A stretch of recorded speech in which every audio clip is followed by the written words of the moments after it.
Selamat berjumpa kembali saudara-saudara mahasiswa pada perkuliahan teknologi pangan hasil ternak.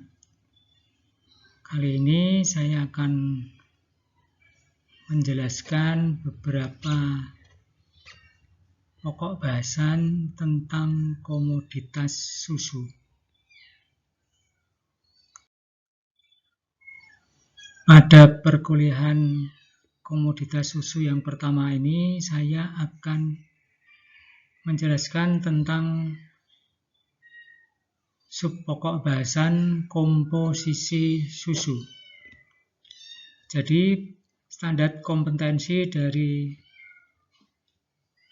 perkuliahan kali ini adalah setelah mempelajari pokok bahasan ini,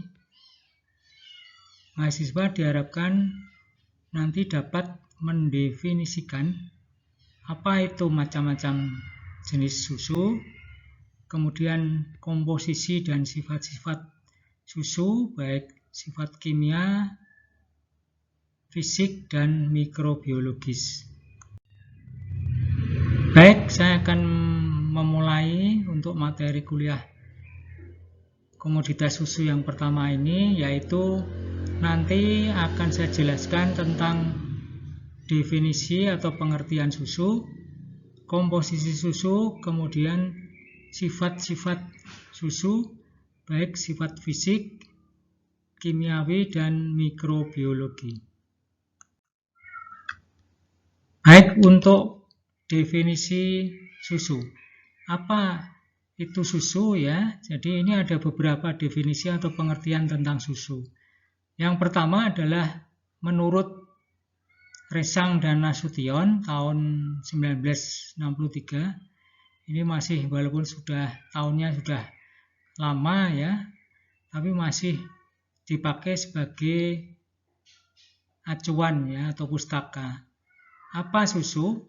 Susu adalah hasil pemerahan dari sapi-sapi yang sehat secara kontinu dan sekaligus tanpa mengalami pengurangan atau penambahan sesuatu apapun. Nah, apa makna diperah dari sapi-sapi yang sehat? Bahwa susu itu harus dihasilkan atau didapatkan dari hewan-hewan sapi yang sehat, ya, artinya tidak sakit. Kemudian diperoleh secara kontinu, artinya bahwa pemerahan dari sapi-sapi itu harus kontinu. Kontinu itu artinya dilakukan terus-menerus, ya, secara tidak, maksudnya kalau diperah jadwalnya tidak berubah-ubah ya. Misalkan biasanya kalau sapi itu diperah sehari 2 kali, pagi dan sore. Kalau mulainya jam 4 pagi dan jam 3 sore, ya harus diperah pada jam-jam itu. Tidak boleh hari ini pagi jam 4, besok diperah jam 7, dan seterusnya, nggak boleh. Jadi harus kontinu, ya, harus terus-menerus, jadwalnya tetap. Dan diperah sekaligus, artinya pemerahannya itu harus sampai tuntas. Artinya susunya harus betul-betul tuntas diperah. Tidak boleh misalkan, wah hari ini diperah separuh aja, ya, kemudian besok penuh, kemudian hari berikutnya misalkan separuh lagi, ya, itu tidak boleh. Jadi pagi harus diperah habis, sore diperah habis.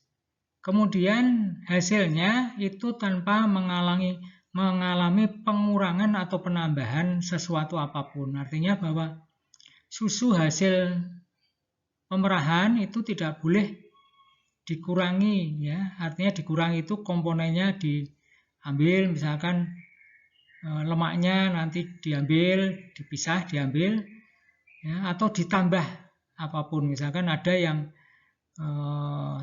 nakal, ya, artinya hasil perahan susunya itu ditambah dengan air, ya, ditambah dengan air cucian beras dan sebagainya, ya, itu tidak boleh. Itu pemalsuan, ya. Jadi susu itu ya harus lengkap komponennya, tidak boleh ada pengurangan atau dikurangi atau ditambah apapun. Nah, yang dimaksud dengan susu itu bisa, ya, yang dimaksud dengan susu itu adalah susu sapi, ya. Jadi kalau ada istilah susu itu adalah penyebutan untuk susu sapi. Karena kalau untuk susu hewan yang lain, misalkan kambing, ya harus disebut susu kambing, susu kerbau, susu kuda, misalkan begitu. Tapi kalau hanya menyebut susu, itu maknanya adalah sebutan untuk susu sapi. Nah, susu sapi ini meliputi nanti ada yang disebut susu segar, susu murni, susu pasteurisasi, dan susu sterilisasi. Ya, apa itu nanti kita bahas satu persatu. Nah, sekarang standar apa yang bisa kita pakai untuk menentukan mutu susu di Indonesia, ya? Itu biasanya memakai salah satunya adalah standar dari SNI, ya, yaitu SNI nomor 013141 tahun 1998, ya, itu tentang susu segar. Ini standar ini bisa jadi acuan atau tolak ukur kalau kita akan menentukan kualitas susu yang baik, yang sesuai standar itu bagaimana. Nah, ada yang disebut dengan susu kolostrum, ya. Apa susu kolostrum? Adalah susu yang dihasilkan pada minggu pertama masa laktasi. Jadi pada pemeliharaan sapi itu ada yang disebut dengan masa laktasi. Apa itu masa laktasi? Adalah periode di mana induk sapi perah, ya. Jadi sapi yang diambil susunya itu masuk pada golongan sapi perah, ya, yang habis melahirkan dan dapat menghasilkan susu. Ya, jadi masa laktasi itu ya masa di mana induk sapi itu kalau diperah bisa menghasilkan susu, ya. Nah, periode laktasi itu biasanya 8 sampai 10 bulan. Ya, jadi periode pemeliharaan sapi untuk sapi yang bunting atau hamil, ya, itu untuk diambil susunya itu hanya 8 sampai 10 bulan. Jadi tidak 12 bulan full, ya, itu. Jadi ini hanya diambil 8 sampai 10 bulan. Jadi 2 atau 4 bulan itu dipakai untuk tidak diperah, artinya supaya sapinya itu istirahat, ya. Kemudian organ-organ yang menghasilkan susu juga ada masa istirahat, ya. Itu biasanya disebut dengan masa kering kandang. Nah, ini perbedaan komponen atau komposisi susu kolostrum dengan air susu, ya, itu beda banget. Contohnya misalkan bahan keringnya itu kolostrum 28,30, air susu itu masih susu biasa, ya, itu 12,86, ya. Jadi ini lebih tinggi pada kolostrum, ya. Jadi rata-rata itu komponen susu pada kolostrum itu lebih tinggi daripada air susu biasa, ya, kecuali lemak, ya, atau laktosa, ya. Tapi rata-rata semuanya lebih tinggi kolostrum dibanding air susu biasa. Nah, apa yang dimaksud dengan susu murni, ya? Karena kan Anda di luar kan tahu ada produsen susu yang ada jinglenya susu murni nasional, ya. Itu benar nggak itu susu yang dijual itu adalah susu murni. Jadi definisi dari susu murni adalah cairan yang berasal dari ambing atau puting sapi sehat, ya, ini ada sapi sehat yang diperoleh dengan cara pemerahan yang benar, ya, jadi merahnya nggak asal-asalan, jadi ada prosedurnya yang benar bagaimana, ya. Kemudian tadi tanpa mengurangi atau menambah sesuatu komponen apapun pada susu yang dihasilkan. Nah, Anda bisa mengevaluasi, ya, susu murni yang dijual di pasaran itu termasuk susu murni atau tidak, karena kan susu yang dijual itu sudah dimasak, ya, kadang ditambah dengan gula, tambah dengan perasa apapun, ya. Jadi yang dijual di luar itu ada lagu atau jinglenya itu tidak bisa disebut sebagai susu murni, ya. Makanya pada etiket susu yang dijual, ya, itu di pasaran dari industri nasional, ya, itu sekarang sudah tidak ada tulisan susu murni, ya, karena mungkin sudah diprotes, ya, karena itu bukan susu murni. Sekarang susu segar, ya.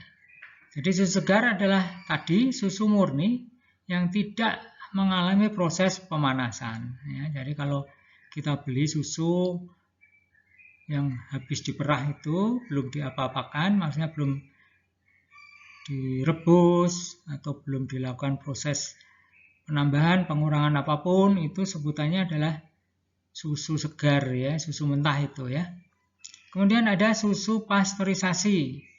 Nah, susu pasteurisasi itu adalah susu murni atau susu segar yang telah mengalami proses pasteurisasi secara sempurna, ya. Apa itu proses pengolahan pasteurisasi atau pemanasan pasteurisasi? Saya kira Anda sudah tahu, ya, karena pada beberapa mata kuliah itu sudah disinggung. Nah, susu pasteurisasi itu ada dua macam biasanya yang dijual di pasaran, yaitu susu pasteurisasi dan susu UHT, ya. Ini UHT itu kan ultra high temperatur, itu adalah salah satu metode pasteurisasi makanan, ya.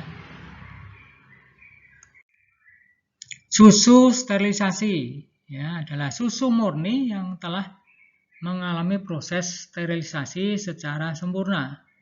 Ingat, ya, ini proses sterilisasi pada bahan makanan itu beda dengan proses sterilisasi pada peralatan lab atau yang lain, ya. Nah, contoh susu sterilisasi itu misalkan ini, ya, yang ada merek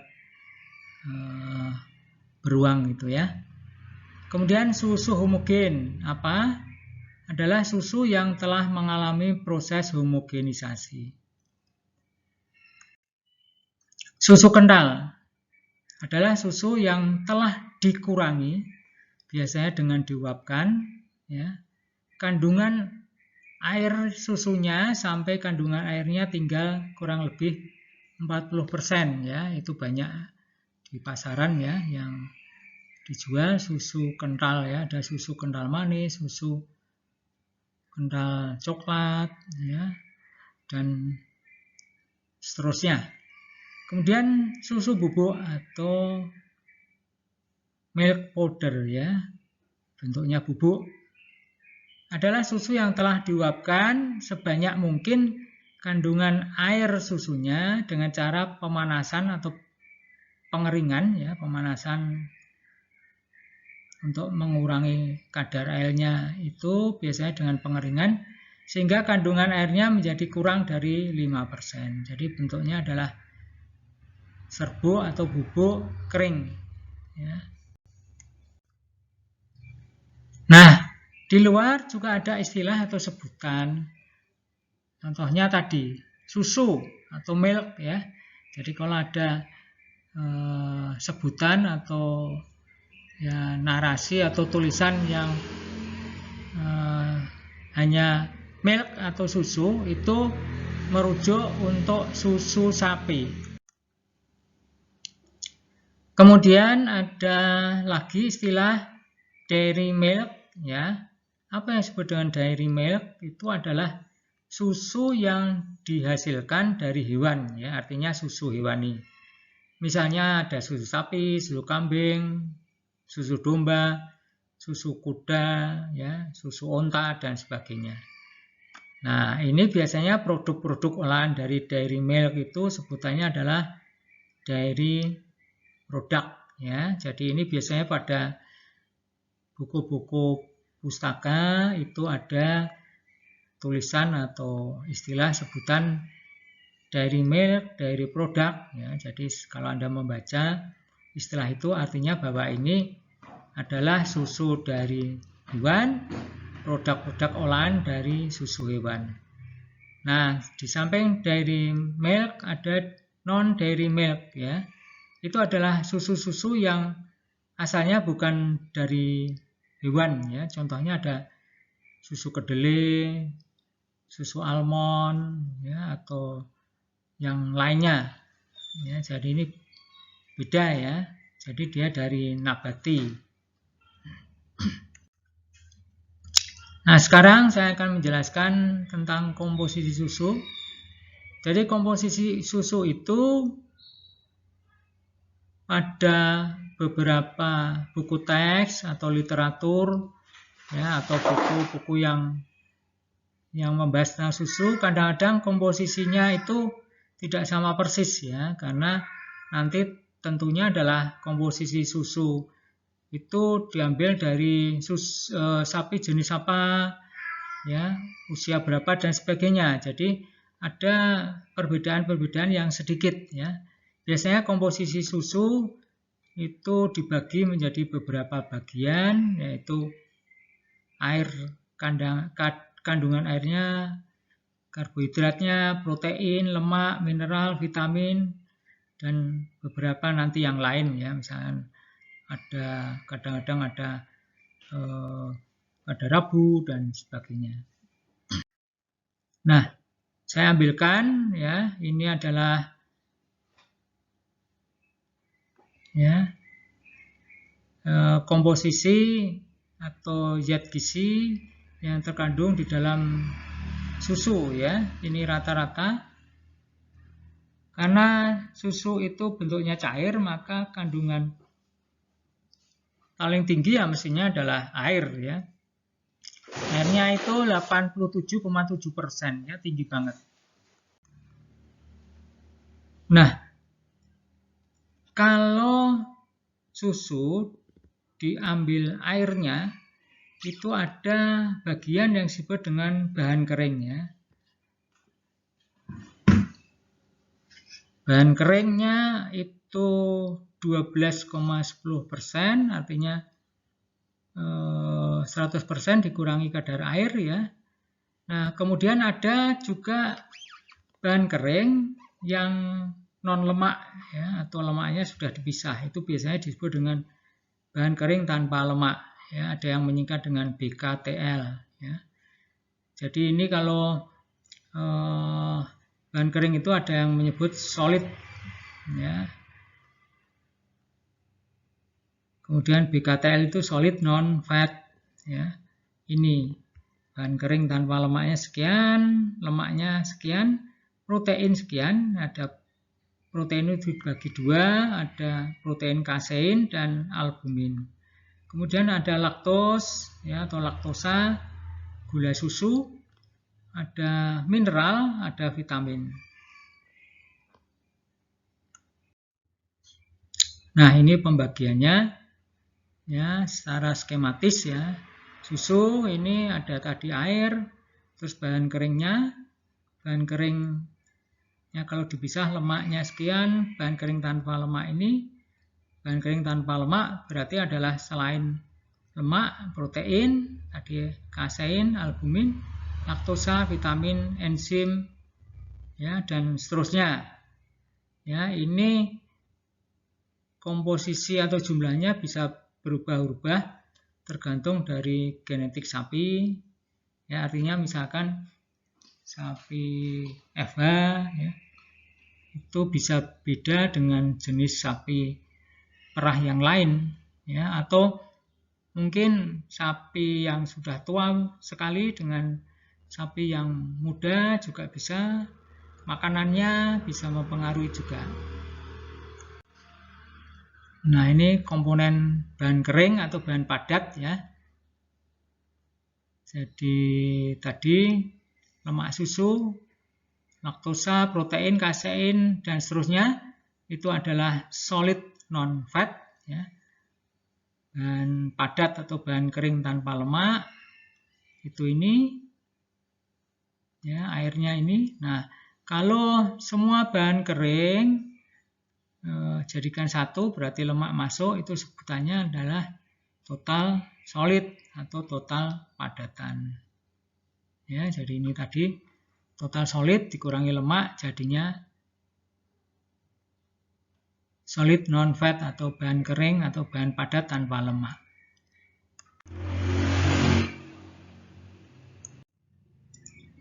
Nah, kalau kita bicara karbohidrat, ya, ada susu, itu jenisnya bisa laktosa atau gula susu, ya.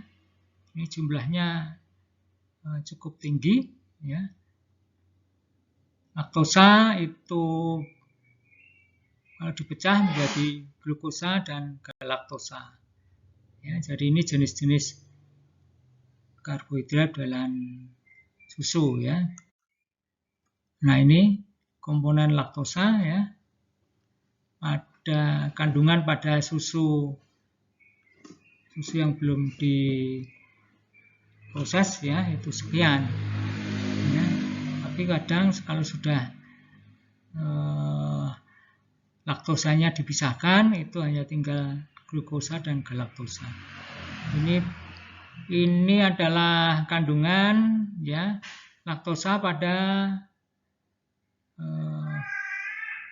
makanan olahan susu ya. Ada susu penuh, susu skim, es krim, dan yang lain ya.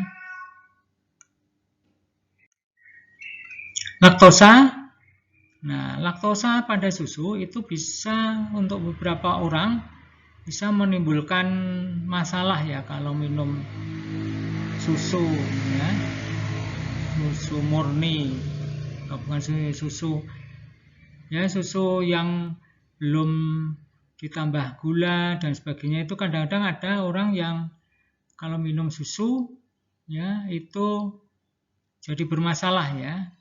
Masalah pada laktosa apa? Itu yang biasanya yang berpengaruh pada manusia itu adalah laktos intoleran ya. Itu akibat apa? Karena penderita atau orang yang minum susu itu tidak punya enzim laktase beta galaktosidase. Jadi laktosanya itu tidak bisa dipecah ya di dalam pencernaan ya, sehingga bisa menyebabkan diare ya. Jadi kalau ada yang minum susu kemudian diare, itu kemungkinan dia tubuh tidak punya enzim ini. Nah, itu sebetulnya bisa ditanggulangi dengan minum susu probiotik ya. Jadi susu yang sudah difermentasi dengan mikroba probiotik aktif ya, kan di luar banyak itu. Ada yogurt, ada Yakult, dan seterusnya. Silahkan minum itu. Nanti kalau mikroba probiotiknya sudah masuk ke saluran pencernaan, di situ dia tidak akan diare kalau minum air susu ya. Nah, kemudian laktosa itu bisa membentuk kristal pada susu kental ya, atau pada es krim ya. Kemudian juga dia akan menggumpal ya, bisa menyebabkan penggumpalan pada susu bubuk ya. Jadi ini ada yang bisa menyebabkan pengaruh kesehatan, ada yang menyebabkan pengaruh pada produk olahan susu ya. Nah, komponen protein tadi sudah saya singgung, itu ada yang disebut dengan komponen W, ya. Itu yang biasanya kalau pada susu yang sudah didiamkan agak lama itu akan misah itu W di atas, kemudian kasein di bawah, ya. Nah, itu kasein itu isinya apa saja, itu adalah ini dengan jumlah ini. Kemudian W, ya, itu ini jumlahnya di sini, ya. Mineral, kemudian mineral. Nah, pada susu itu banyak kandungan senyawa mineral, ya, atau gizi mineral, ya. Ada natrium, kalsium, kalium, dan sebagainya. Nah, kalau Anda lihat, ini yang tinggi adalah kalsium, ya, sehingga umum sudah diketahui bahwa susu itu adalah merupakan sumber kalsium organik, ya. Jadi kalau yang membutuhkan asupan kalsium, ya banyaklah minum susu, ya, terutama wanita, ya, karena wanita itu kan secara fisiologis itu kan kandungan kalsium di tubuhnya itu kan setiap kali dibuang, ya, atau hilang keluar, ya, itu makanya kalau tidak diimbangi dengan asupan kalsium itu nanti bisa menyebabkan osteoporosis, ya. Makanya untuk para wanita jangan menolak atau alergi minum susu, ya, takut gemuk dan sebagainya, karena Anda membutuhkan kalsium, ya. Lebih baik minum kalsiumnya organik supaya tidak menimbulkan malah, ya, batu ginjal, ya, kalau minum sumber kalsium yang tidak organik. Vitamin pada susu ada vitamin B2, vitamin A, vitamin D, ya. Susu juga mengandung tiamin dan yang lain, ya, itu jumlahnya relatif kecil, ya. Ini perbandingan komponen atau komposisi susu beberapa jenis, ya, manusia, sapi, kambing, domba. Anda bisa melihat pada manusia itu komponen yang tinggi atau unggul dibanding susu jenis lain itu pada laktosanya. Makanya ASI itu rasanya lebih manis, ya. Tapi pada kambing itu misalkan dia lebih unggul dibanding yang lain, ya. Kemudian domba juga begitu, ada komponen-komponen yang dia lebih unggul dibanding yang lain, ya.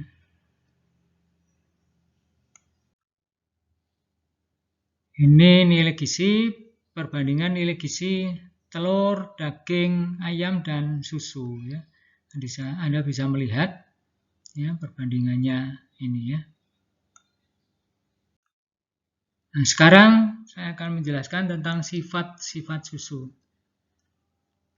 Susu itu karena kandungan gizinya yang lengkap, maka dia merupakan media yang baik bagi pertumbuhan mikroorganisme, ya. Jadi kenapa susu itu kalau tidak ditangani atau diproses dengan cepat itu bisa cepat basi, ya, istilahnya, atau rusak. Jadi susu yang baik itu jumlah atau kandungan bakterinya harus sedikit, tidak mengandung spora mikroba patogen, bersih, ya, tidak mengandung kotoran, debu, ya, mungkin ada bulu, ada yang lain.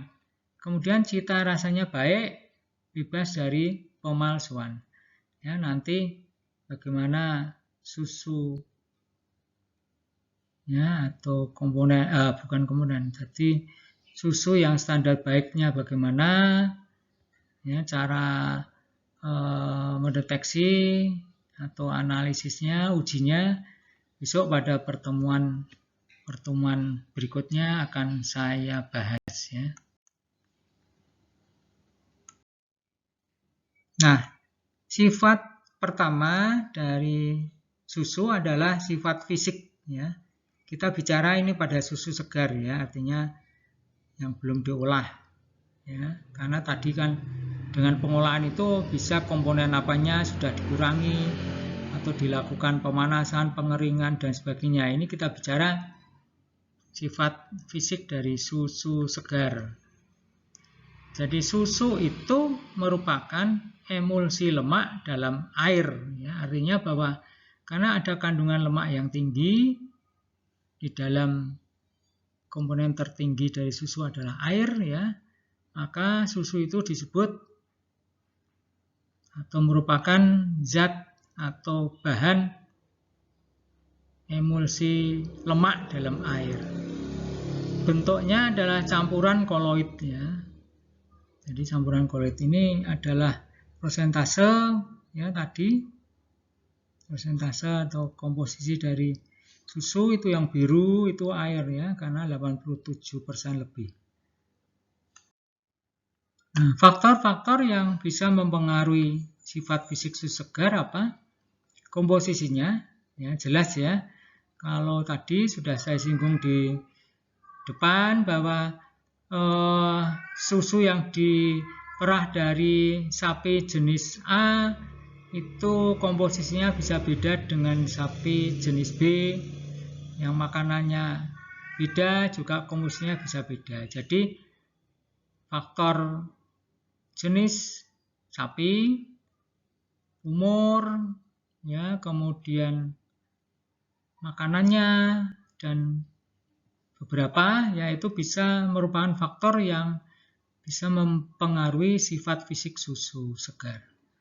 Ada perubahan komponen penyusunya ya akibat kerusakan, ya rusak atau berubah karena proses pengolahan. Ya. Nah, pada sifat fisik susu itu ada sebutan yang disebut dengan plasma susu, ya atau skim milk. Ya, jadi ini adalah susu yang sudah dikurangi lemaknya. Ya. Kemudian ada serum, ya atau W, itu adalah plasma susu yang dikurangi kasein. Ya. Kemudian ada yang disebut dengan curd ya atau plasma, jadi plasma dikurangi air ya itu sebutannya curd ya. Jadi ini biasanya bentuknya lebih padatan ya, jadi padatan pada susu disebut dengan curd ya. Tadi ada solid non fat atau total solid ya itu. Ini adalah bagian-bagian fisik susu. Ya, ada beberapa jenis ya. Nah, kita bahas senyawa atau sifat fisik susu yang pertama adalah keasaman ya. Jadi keasaman itu kita bicara tentang biasanya adalah kadar asamnya, pH-nya. Jadi pH susu segar itu agak asam ya. pH-nya antara atau sekitar 6,5 sampai 6,7. Ya, jadi keasaman susu yang pH-nya sekian itu karena ada kandungan fosfat, protein ya, tadi ada kasein dan albumin, ada kandungan CO2, ada sitrat. Kalau pH susu segar menyimpang, misalkan pH-nya lebih besar daripada 6,7, kemungkinan sapinya kena penyakit yang disebut dengan mastitis. Ya, ini nggak boleh diminum.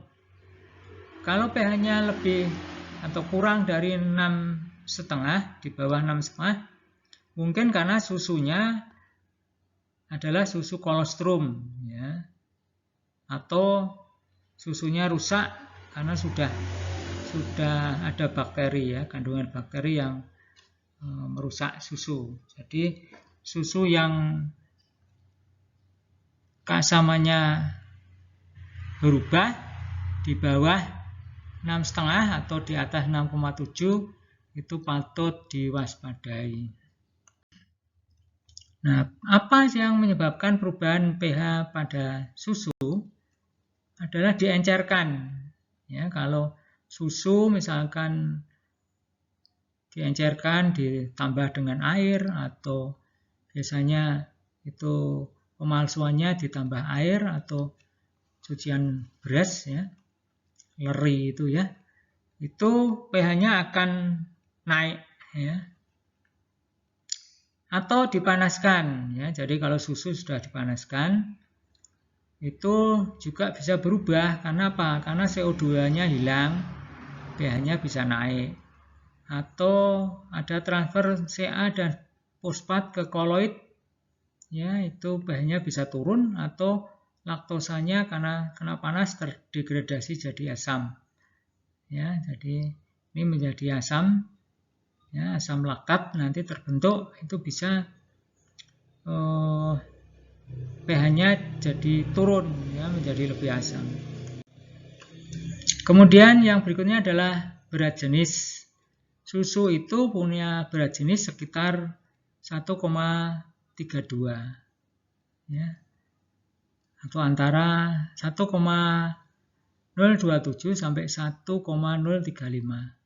Anda lihat ini BJ susu lebih tinggi daripada BJ air, ya. BJ air itu berapa? Berat jenis air 1, ya.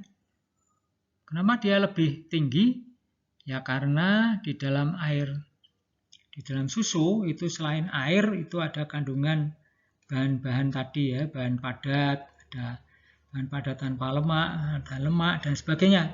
Itu sehingga berat jenisnya menjadi lebih tinggi daripada berat jenis air murni, ya.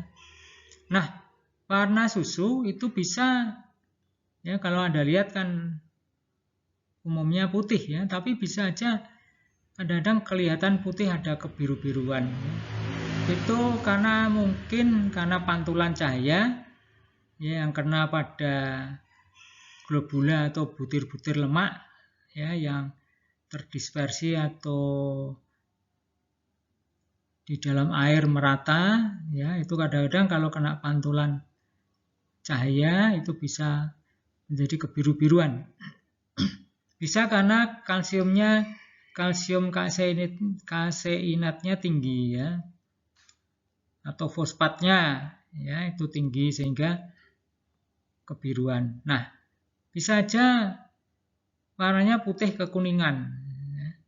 Ini nggak usah takut, karena kalau kekuningan itu kemungkinan karena kandungan karotinnya tinggi. Jadi kalau sapi diberi pakan atau makanan jagung putih dengan jagung kuning atau merah, itu nanti warna susunya bisa beda. Karena kalau yang diberi jagung putih itu tidak ada karotin, ya, beda nanti kalau ditambah dengan atau diberi makan jagung merah atau jagung hitam atau jagung kuning, ya, itu nanti bisa warnanya kekuningan. Viskositas atau kekentalannya, ya, itu sekian. Jadi dia lebih kental daripada air karena ada kandungan bahan-bahan padat tadi. Itu kenapa dia lebih tinggi atau lebih kental, karena konsentrasi dan keadaan proteinnya bagaimana, konsentrasi keadaan lemaknya, suhunya, atau lama susu disimpan. Jadi kalau susu lama disimpan dalam pendingin, ya tentunya nanti viskositasnya akan naik, ya, lebih kental. Titik bekunya juga sekitar minus 0,55, ya, ini lebih rendah daripada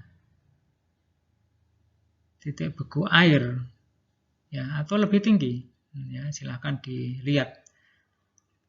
Nah, pembekuan pada susu itu bisa mempengaruhi flavor, ya, atau cita rasa susu. Titik didihnya juga begitu, lebih tinggi daripada titik didih air, karena ada kandungan tadi bahan-bahan padat, ya, di dalamnya. Susu yang dipanaskan mendidih pada permukaannya akan terbentuk lapisan film, ya, jadi ada kalau orang bilang itu ada langit-langitnya, ya, kalau Anda memasak atau mendidihkan susu. Itu karena ada kasein dan kalsium, ada lemak susu yang menyebabkan terbentuknya film pada permukaan atas susu, ya. Nah, sekarang sifat kimiawi susu segar. Yang masuk di sini sifat kimiawi itu adalah lemak susu. Ya. Ukurannya kurang lebih 3 mikron, ya. Jadi bola-bola lemak pada susu itu bentuknya seperti ini, ya. Lemak terdapat sebagai emulsi minyak dalam air, mudah terpisah, ya. Lemak itu mudah terpisah karena biji lemak lebih kecil, ya. Jadi kenapa tadi, ya, timbul kalau susu dibiarkan lama itu dia akan naik itu lemaknya ke atas, ya, bisa filmnya itu kelihatan kekuning-kuningan, itu berarti di situ lemak juga sudah misah, ya. Karena luas permukaannya besar, mudah terjadi reaksi kimia, ya, bisa lemak susu bisa menyerap flavor, ya, dari lingkungan. Jadi hati-hati kalau Anda menyimpan atau meletakkan susu pada wadah terbuka, misalkan habis diperah terus dimasukkan ke ruangan, yang di dalam ruangan itu misalkan Anda menyimpan ya, makanan ternak yang ada campuran ikannya, ya, nanti bau ikan bisa masuk ke susu.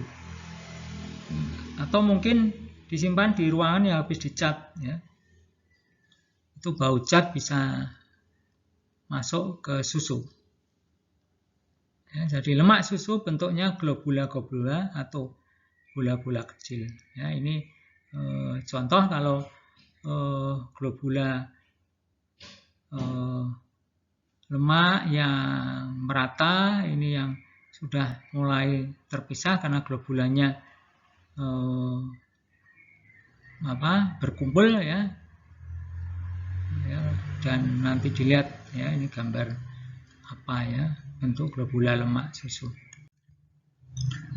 Bisa membentuk lapisan krim di permukaan kalau didiamkan, tadi sudah saya jelaskan.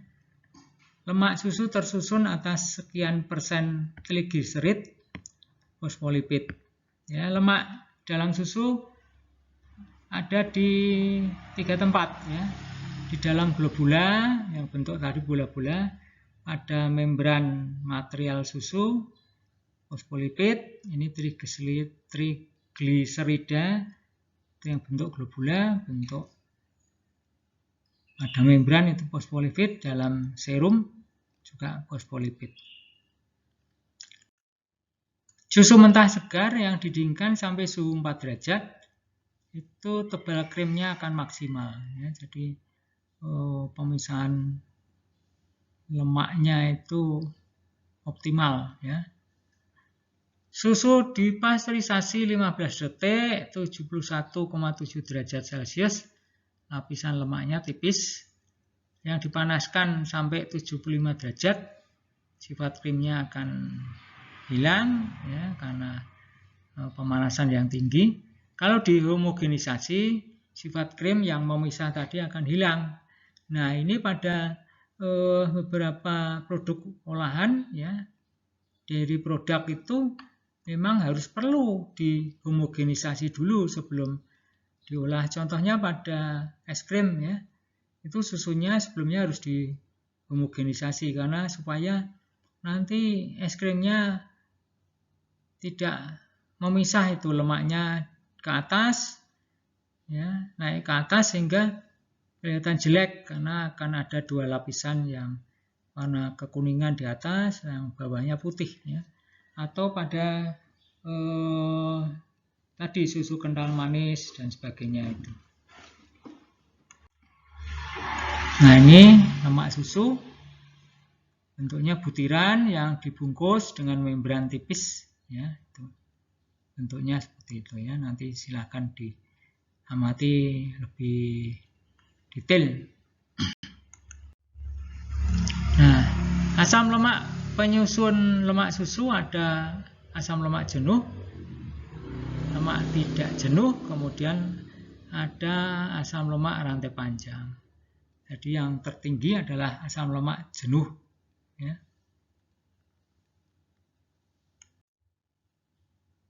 Ya, ini bentuknya, ya, ini susunan kimianya, asam lemaknya. Nah, kerusakan pada lemak susu apa? Ada yang istilahnya adalah rensiditas hidrofilik. Ya.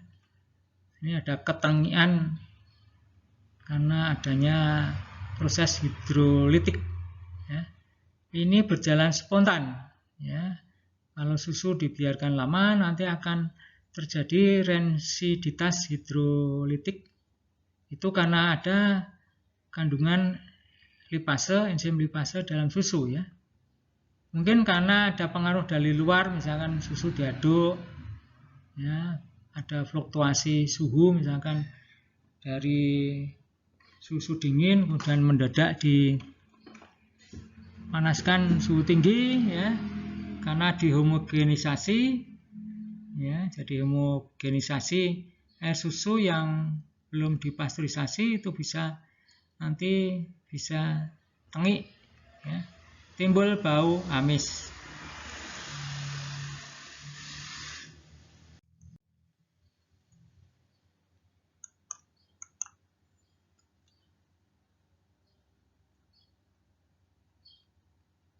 Ya, nanti ada lagi rensiditas yang berikutnya ya, nanti dilihat aja. Kemudian sifat protein susu atau jenis protein susu apa? Ada kasein, ya, ini yang biasanya kita sebut dengan tahu susu. Ada W, isinya adalah laktalbumin, laktoglobulin, imunoglobulin. Ada enzim-enzim tadi yang bisa mengubah susu ya, mengubah sifat-sifat susu. Kasein warnanya keputihan, bentuk granul ya. Jadi granul itu seperti ini ya. Terdapat sebagai kalsium kaseinat. Jadi ada ikatan antara mineral kalsium dan kasein. Kasein bisa terhidrolisa oleh enzim Rennet, asam atau alkohol. Jadi kalau susu itu dikasih enzim Rennet atau asam atau alkohol, dia akan mengendap karena kaseinnya akan terhidrolisa ya, terurai. Protein W dapat terdenaturasis ya, atau rusak oleh panas. Jadi kalau Anda memanaskan susu tinggi dengan prosedur yang tidak benar, itu protein W-nya bisa rusak ya. Nah, gula susu tadi laktosa ya, itu pada suhu tinggi atau pH yang rendah itu bisa terkristalisasi ya, mengkristal. Nah, jadi kalau kita memanaskan susu pada suhu tinggi dan lama, itu akan terbentuk yang disebut dengan karamel ya, karena gula susu laktosa itu berubah ya, sehingga nanti baunya itu, bau susunya akan berubah. Nah, tadi ada pengaruhnya laktosa ada pada manusia, yaitu laktos intoleran tadi ya, karena kekurangan enzim tadi bisa diare.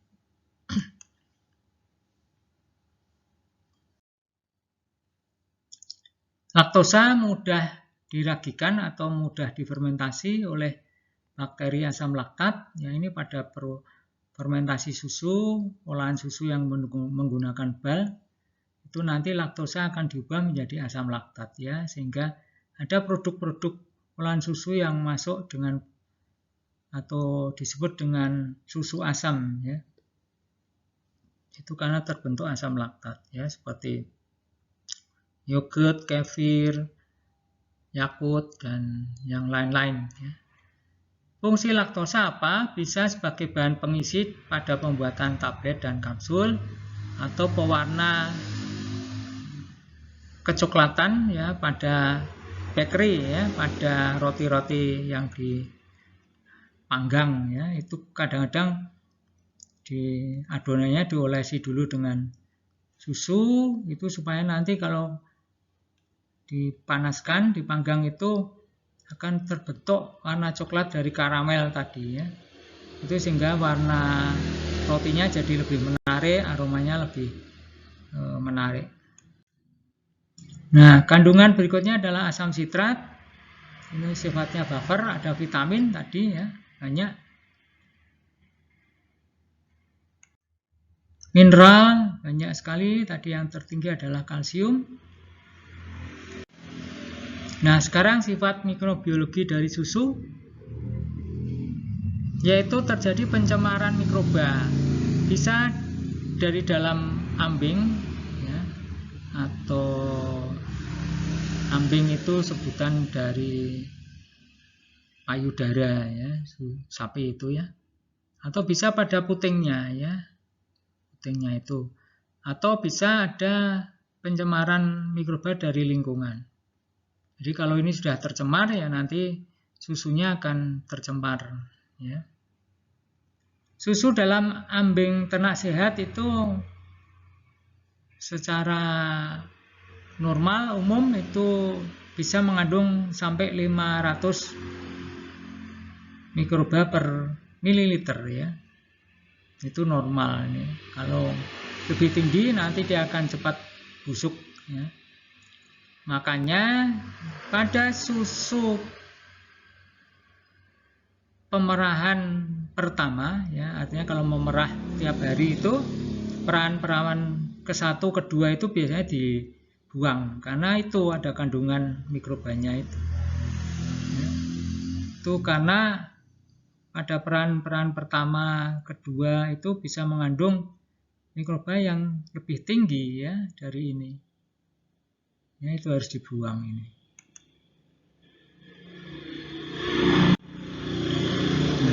Apa kerusakan yang diakibatkan oleh mikroba? Tadi bisa mengasamkan susu, menggumbalkan, yaitu karena fermentasi dari laktosa berubah menjadi asam laktat. Ya. Itu makanya susu basi itu rasanya asam. Bisa berlendir bentuk seperti tali. Itu karena ada bakteri yang membentuk kapsul, ya, membentuk rangkaian kapsul itu sehingga terlihat seperti lendir. Penggumbalan bisa karena bakteri Bacillus cereus ya menghasilkan enzim pencerna lapisan tipis, ya, fosfolipid pada lemak itu.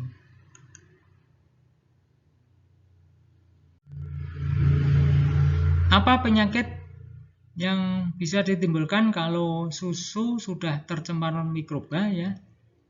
Bisa berasal dari sapinya yang sudah sakit atau penularan lewat susu. Ya, kalau minum susu yang sudah mengandung mikroba patogen itu bisa menimbulkan penyakit.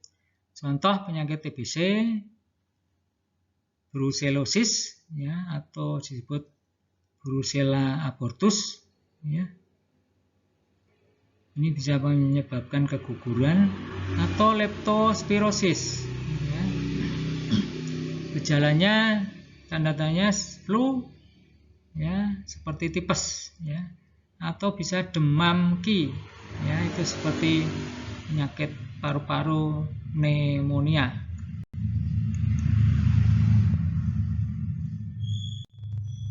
Nah, Itu yang bisa saya sampaikan. Mungkin ada pertanyaan, silahkan nanti diajukan ya,